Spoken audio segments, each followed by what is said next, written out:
Hello everyone, मैं मिथुन सिंह स्वागत करता हूं आप सभी का। आशा करता हूं आप सभी बहुत अच्छे होंगे। बात करेंगे विनोबा भावे बीएड सेमेस्टर 4 के प्रीवियस ईयर क्वेश्चन पेपर की। पेपर था आपका गाइडेंस एंड काउंसलिंग का, पेपर नंबर 13 2022-24 सेशन का ये क्वेश्चन पेपर था जो आपके साथ में साझा कर रहा हूं। एक सूचना आप लोगों के लिए, मेरे पास पिछले 5 साल के क्वेश्चन पेपर नहीं है, रिसेंट ईयर के 2025 वाले क्वेश्चन नहीं है, 23 वाले, 22 वाले, 21 वाले नहीं है। अगर आप उसे सेंड कर दोगे तो फिर मैं वीडियो आप लोगों के लिए एमसीक्यू आपको जो है डिस्कस करके बता दूंगा। आगे बढ़े उससे पहले मैं आपको बता दूं, लास्ट 5 ईयर के जितने भी चारों पेपर हैं, सारे क्वेश्चन पेपर की पीडीएफ आपको 49 रुपीज में अवेलेबल करा दी जाएगी। दूसरी बात, सजेशन आपको 199 रुपये में प्रोवाइड कर दिया जाएगा। अब ये सजेशन क्या होता है? सजेशन यानी कि वेरी वेरी इंपॉर्टेंट क्वेश्चन, ऐसे सवाल जो एग्जाम में बार बार पूछे जाते हैं, आंसर के साथ आपको प्रोवाइड कर दिया जाता है, जिसमें आपका पीवाईक्यू फ्री ऑफ कॉस्ट आ जाएगा। अब देखिए सजेशन बनता कैसे है, तो पिछले 10 साल के पीवाईक्यू को स्कैन करके इसे तैयार किया जाता है। दूसरी बात, आपका जो लेटेस्ट एग्जाम पैटर्न है उसको फॉलो किया जाता है। तीसरी बात, आपका सिलेबस क्या है, सिलेबस में कौन से टॉपिक हैं उसको ध्यान में रखा जाता है। और आखिर में मेरा खुद का एक्सपीरियंस, मैंने भी एडमिट कर रखा है। पिछले 2-3 सालों से अलग अलग यूनिवर्सिटीज़ में सजेशन देने का मैं काम कर रहा हूँ और काफ़ी अच्छी सफलता मुझे मिली है। अगर आप भी सफलता के भागीदार बनना चाहते हैं तो यहाँ से मेरी ईमेल आईडी आप देख लें, yourmithunsingh@gmail.com पे आप मुझे मेल कर सकते हैं। इंस्टा पे अगर आप हो, डू फॉलो मी @iMithunSingh। बाकी आप मुझे व्हाट्सअप कर सकते हैं 7979054474 पे। तो चलिए गाइडेंस एंड काउंसलिंग वाले क्वेश्चन पेपर को हम लोग देखेंगे कि किस तरह का सवाल यहाँ पर पूछा गया था। ये रहा आपका paper, guidance and counselling paper number 13। यहाँ से आप देख पाओगे सेशन था 22-24 का, 1.5 घंटे का वक्त मिला था, फुल मार्क्स था 40 का। यहाँ से आप जो है क्वेश्चन पेपर को देख पाओगे।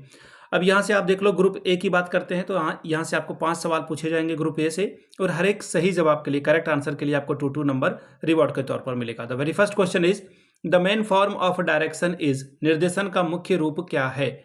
देखिए डायरेक्शन देने का काम क्या है, तो देखिए डायरेक्शन 3 अलग अलग कैटेगरी में दी जाती है। सबसे पहले तो एजुकेशनल गाइडेंस के लिए आप बच्चों को गाइड कर रहे हो कि बच्चा आगे क्या पढ़ेगा, कैसे पढ़ेगा, पढ़ने के लिए क्या क्या रिसोर्सेस वगैरह लगती है, तो आप बच्चे को जो है एजुकेशनल गाइडेंस दे रहे हो। तो पहला ऑप्शन तो बिल्कुल ऑप्शन नंबर 2 आपका सही है।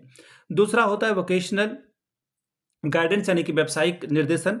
अगर किसी को कैरियर में आगे बढ़ना है, सही व्यवसाय चुनना है, उसके इंटरेस्ट के आधार पर उसको जिस तरह से चीज़ें समझ में आती है, वो किस तरह से आगे बढ़ पाएगा, तो आप क्या करते हो, एज अ डायरेक्टर या फिर एज अ डायरेक्शन आप जो है उसे वोकेशनल गाइडेंस देते हो। एक तो एजुकेशनल हो गया, एक वोकेशनल हो गया। अब तीसरा देखिए क्या है, कैरियर या फिर आप पर्सनल लोगों को जो है बताते हो। कैरियर गाइडेंस यानी कि कैरियर में कैसे और आगे बढ़ा जाए, ये ध्यान में रखिएगा ताकि ग्रोथ आपकी बेहतर हो। या फिर जो अमेरिका में जो है बहुत सारे लोग जो है काउंसलर के पास जाते हैं और अपनी समस्या को बताते हैं। मैरिज की समस्या हो, बच्चों से रिश्ते बन नहीं पा रहे हैं, या फिर पड़ोसी से झगड़ा हो जा रहा है, बॉस से झगड़ा हो जा रहा है। और ध्यान रखिएगा, ये सिर्फ अमेरिका की बात नहीं है। अमेरिका में ये लोग जो है काउंसलर के पास जा पा रहे हैं। इंडिया में तो अगर एक बार कोई चला गया ना, तो यहाँ फिर बवाल मच जाएगा। बहुत बुरी बात है। अगर आप जो डिप्रेशन में हो, 3-4 महीने से आप जो है ठीक से खुश नहीं हो पा रहे हो, तो आप बिल्कुल काउंसलर के पास जाएं। फिलहाल इसका आंसर मैं आपको बता दूं, ऑप्शन नंबर आपका 4 करेक्ट होगा। ठीक है, नेक्स्ट क्वेश्चन की ओर हम लोग बढ़ते हैं। The concept of a guidance is, निर्देशन की अवधारणाएं क्या है। देखो आप अगर किसी को गाइड कर रहे हो तो एक तो साइकोलॉजिकल पहलू वहां पे आएगा ही आएगा। जो एक साइकोलॉजिकल पर्सपेक्टिव है वो वहां पे इन्वॉल्व होगा, और सोशल पर्सपेक्टिव भी इन्वॉल्व होगा। दोनों चीजें यहाँ पे इन्वॉल्व होगी, तो उसके अकॉर्डिंगली आंसर आपका ऑप्शन नंबर 3 करेक्ट होगा। नन ऑफ दिस तो होगा नहीं।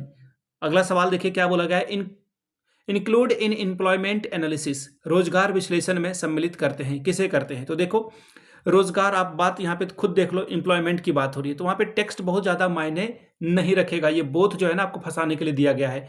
यहाँ पे बात होगी स्किल एनालिसिस की। आप जो है कौशल विश्लेषण आपका कैसा है, आपकी स्किल कितनी अच्छी है, उससे आपका एम्प्लॉयमेंट में क्या क्या ग्रोथ हो सकता है वो आप पता कर सकते हो। तो आंसर आपका फिलहाल ऑप्शन नंबर 2 करेक्ट होगा। अगला सवाल, Bernard gave how many uses of a group counselling. Group counselling America में देखना, वेब सीरीज वगैरह अगर आप देखते हो तो वहां पे देखना चारों तरफ लोग कुर्सियां जो है सर्कल में लगा देते हैं, राउंड टेबल टाइप की, और लोग बैठ के अपने अपने बारे में बताते हैं कि उन्होंने आज पूरे दिन क्या काम किया, क्या क्या डेवलपमेंट हुई, उन्होंने कितने लोगों को थैंक यू कहा, किस तरह से मुस्कुराया।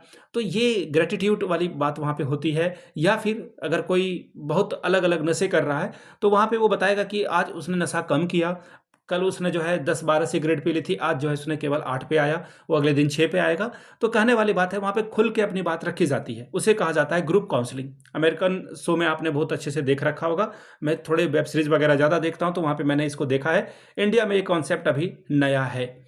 फिलहाल बर्नार्ड ने जो है टोटल 6 दिए हैं, लेकिन अगर बीएड में जो अलग अलग बुक किताबें हैं भारत के हिसाब से, तो आप इसे 5 मानोगे तो ज़्यादा बेहतर होगा। एक्चुअली उनके द्वारा जो है 6 दिए गए, गूगल अगर आप करोगे तो वह आपको आंसर 6 दिखाएगा, लेकिन अकॉर्डिंग टू बीएड सिलेबस या फिर जो पाठ्यक्रम है यहाँ के, या फिर इंडियन राइटर ने जो उनको माना है, वो 5 ही यूजेस बताए हैं। इसमें क्या है, आपका जो सेविंग है यानी कि पैसे की बचत के बारे में बात होती है, फिर जो है आपका सोशल स्किल, एक तो सबसे पहले फाइनेंस आ जाएगा इसमें, ठीक है, फिर आपका क्या जाएगा, सोशल स्किल इसमें इन्वॉल्व हो जाएगा। तीसरी बात इसमें और क्या आएगा भाई, ग्रुप से जो आप चीज़ों को आगे बढ़ाते हो, ग्रुप काउंसलिंग वगैरह करके, या फिर ग्रुप में अपनी बातों को रख करके ग्रुप से चीज़ों को सीख करके यहाँ से आगे बढ़ने का काम होता है। फिर क्या है, आप इंडिविजुअल लेवल पे आप जो है दूसरे से, जो आपकी हेजिटेशन है, दूसरे से आप बात नहीं करते हो, हेल्प नहीं मांगते हो, या किसी की हेल्प नहीं करते हो, सिर्फ जो है ईगो या फिर शर्म की वजह से, तो ये सारे प्रॉब्लम को यहाँ पे ठीक करने की बात बर्नार्ड करते हैं। अगला सवाल, who said the purpose of guidance is to promote the maximum development of each child in terms of possibilities available to him. व्यक्ति के विकास के पक्ष में संकेत करते हुए निर्देशन का उद्देश्य बालक में विद्यमान संभावनाओं के रूप में अधिकतम विकास को बढ़ावा देना है। किसने ये बात कही है, नैप के द्वारा ये बात कही गई है। के is a silent here. Option number आपका 1 क्या होगा, करेक्ट होगा। देखिए, नैप ने जो है कोई जो है थोपी हुई प्रोसेस को नहीं माना, इनके द्वारा कही गई है कि बच्चे के अंदर पहले ही जो पोटेंशियल है वो अवेलेबल है, बस आपके उनको उनकी एबिलिटी को पहचानना है और उनको सही डायरेक्शन देना है।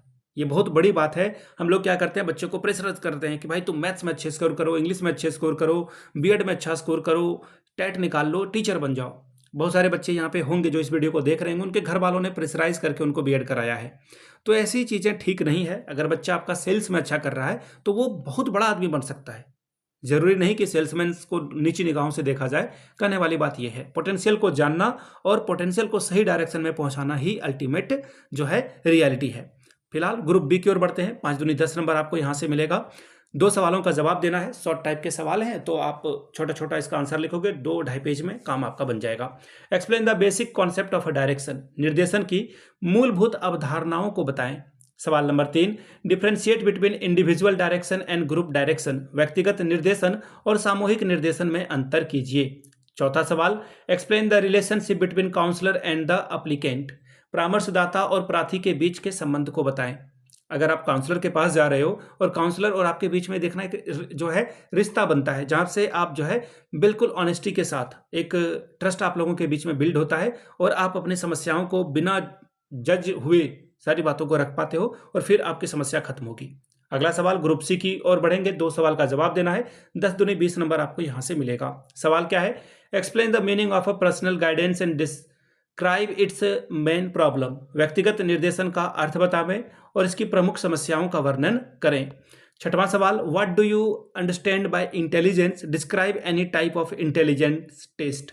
बुद्धि से आप क्या समझते हैं, बालकों की बुद्धि मापन के किसी एक प्रकार की परीक्षणों का वर्णन कीजिए। 7वां सवाल, शॉर्ट नोट्स आपको जो है दिया गया है, इस पे आप आगे बढ़ेंगे। इसको शॉर्ट नोट्स को आपको डिस्क्राइब करना था। मैं खुद एमएड बीएड जब कर रहा था तो मैंने हमेशा से जो है शॉर्ट नोट्स को बहुत प्रायोरिटी दी और कई बार बनाया। इंटरव्यू, साक्षात्कार के ऊपर में टिप्पणी लिखें, फिर एग्जीबिशन यानी कि प्रदर्शनी के ऊपर में अपनी बात रखें। तो ये था आपका गाइडेंस एंड काउंसलिंग का क्वेश्चन पेपर। वीडियो आपको अच्छा लगा है, मैं आपको फिर से बता दूं, पिछले 5 साल के जितने भी PYQs हैं वो 49 रुपये में और सजेशन आपको 199 रुपये में प्रोवाइड कर दिया जाएगा। यहाँ से मेरी ईमेल आईडी आप देख लें, yourmithunsingh@gmail.com पे आप मुझे मेल कर सकते हैं। इंस्टा पे अगर आप हो डू फॉलो मी @imithunsingh। बाकी आप मुझे व्हाट्सअप कर सकते हो 7979054474 पे। वीडियो को आपने यहाँ तक देखा, प्यार दिया, इसके लिए आप सभी का बहुत बहुत शुक्रिया। Have a good day.